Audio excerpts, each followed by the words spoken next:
Opening, hello ABR MarketWatch audience. Let's dive into today's market action. Two key stories that stood out. Weston Holdings, a frozen potato powerhouse, surged past the S&P 500 after reporting stellar Q4 earnings and a new cost-cutting initiative. Meanwhile, Fiserv took a hit following its Q2 results, plunging 17% and becoming the worst S&P 500 performer of the day.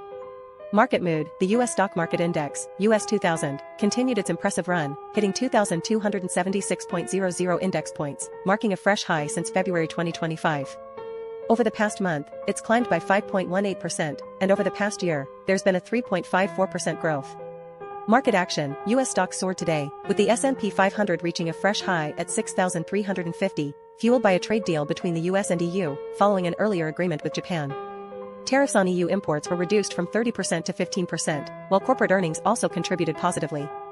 However, not all stocks were rosy. Texas Instruments plunged due to tariff concerns, while AT&T registered losses despite meeting profit expectations. Individual company performances, Weston outperformed with strong Q4 earnings and a new strategic plan that includes layoffs of around 4% of its global workforce.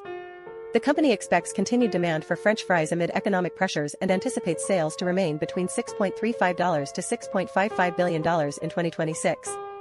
Conversely, Fiserv took a heavy blow following Q2 results, with organic merchant solutions growth falling short at 9%.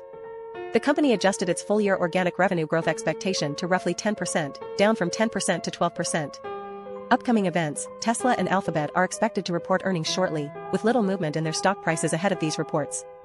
Keep an eye out for those. Closing, that's a wrap for today's market summary. Remember to stay informed, stay smart, and always make your moves count. See you tomorrow on ABR MarketWatch.